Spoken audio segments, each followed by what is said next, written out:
பிரியமானவர்களே, உங்களை இந்த நாளில் சந்திப்பதிலே நான் மிக்க மகிழ்ச்சி அடைகிறேன்.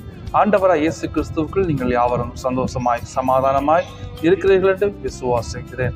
இந்த நாளில் தேவன் நமக்கு தந்திருக்கிற நல்ல வசனத்துக்கு நேராய் நாம் கடந்து செல்லலாம். சங்கீதம் 105 அதனுடைய 4வது வசனம். கர்த்தரையும் அவர் வல்லமையையும் நாடுங்கள், அவர் சமூகத்தை நித்தவும் தேடுங்கள். ஆமென். இந்த பரிசுத்த ஓய்வு நாளிலே தேவன் நமக்கு தந்திருக்கிற நல்லொரு வசனம் என்ன சொல்லுகிறது என்று பார்த்தால், அவர் வல்லமையை நாடுங்கள், அவர் சமூகத்தை நித்தவும் தேடுங்கள். ஆமென். தேவனுடைய வல்லமை நம்முடைய வாழ்க்கையில செயல்படும்படியாக, தேவனுடைய அற்புதம் நம்முடைய வாழ்க்கையில வந்து சேரும்படியாக நாம் செய்ய வேண்டியது அவர் சமூகத்தை நித்தவும் தேட வேண்டும். இந்த பரிசுத்த ஓய்வு நாளிலே நாம் அவருடைய சமூகத்தை சாராமல், அவர் வாசம் பண்ணுகிற இடத்தை சாராமல், அவர் தங்கி இருக்கிற இடத்தை சாராமல், அவருடைய வல்லமை விளங்குகிற இடத்தை நாம் சாராமல் ஒருவேளை தூரமாக இருந்தால், தேவனை ஆராதிக்கிறதை விட்டு தூரமாக இருந்தால், தேவனை தேடுகிறதை விட்டு தூரமாக இருந்தால், இந்த நாளிலே நாம் மனம் திரும்ப வேண்டும். நாம் அவரை ஆராதிக்கிறதே அல்லாமல் வேற எந்த வேலையும் நமக்கு பெரிதல்ல.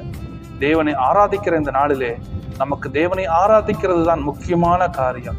தேவனை தொழுது கொள்கிறது தான் முக்கியமான காரியம். தேவனுடைய சமூகத்திலே ஒன்று கூடுகிறது தான் முக்கியமான காரியம். அதை விட்டு வேறு எந்த வேலையும், அதை விட்டு வேறு எந்த ஒரு காரியமும் நமக்கு முக்கியமானது அல்ல. நாம் அப்படி அவருடைய சமூகத்தை முக்கியம் என்று, அவருடைய வீட்டை முக்கியம் என்று, அவரை ஆராதிக்கிற இடத்தை முக்கியம் என்று தேடி ஓடி அவருடைய சமூகத்தை நாடி, நம்முடைய சமூகத்திலே அவருடைய வார்த்தையை கேட்டு அவருடைய வல்லமையை நாடி அவருடைய பிரகாசத்தை, அவருடைய பிரசன்னத்தை, அவருடைய மகிமையை நாம் பெற்றுக்கொள்ளும் போது தேவன் நம்முடைய வாழ்க்கையில் அசாதாரணமான காரியங்களை செய்வார்.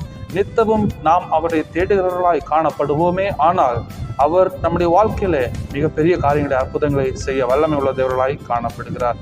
எந்த ஒரு காரியத்துக்கு மேல நமக்கு அன்பும் பாசமும் அதிகமாய் காணப்படுகிறதோ, இதற்கு மேல நாம் அதிகமாய் பற்றுள்ளவர்களாய் காணப்படுகிறோமோ, அதை நாம் தேடுவோம், விசாரிப்போம், நாடுவோம். அதற்காக எல்லா பிரயாசத்தையும் எடுக்கிறவர்களாய் நாம் காணப்படுகிறோம். இந்த உலகத்தில் ஜனங்கள் எந்த விஷயத்துக்கு மேல ரொம்ப பாசமாய், அன்பாய், ரொம்ப கரிசனையாய் இருக்கிறார்களோ அந்த விஷயத்தை நாடி ஓடி தேடுகிறதை நாம் பார்க்க முடியும். இந்த நாளில் தேவ பிள்ளைகளாய், ஆவிக்குரிய ஜனங்களாய் காணப்படுகிற நீங்களும் நானும் அவருடைய சமூகத்தை தேடுகிறவர்களாய், அவரை தேடி நாடி ஓடுகிறவர்களாய் காணப்படும் போது தேவன் நம் பக்கமாய் திரும்பி அவருடைய அதிசயத்தை நம்முடைய வாழ்க்கையில் அவர் செய்வார்.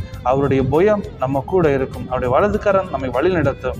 அவர் நமக்கு பாதுகாப்பாக, அவர் நமக்கு கோட்டையாக இருந்து சகலத்தையும் நன்மையாய் மாற்றி நம்மை ஆசீர்வதிப்பார். அதனால இந்த ஆராதனை நாளிலே நாம் நம்முடைய வாழ்க்கையில இருக்கிற, நம்முடைய குடும்பத்தில் இருக்கிற எல்லாரும் சேர்ந்து நாம் அவரை தேடுவோம்.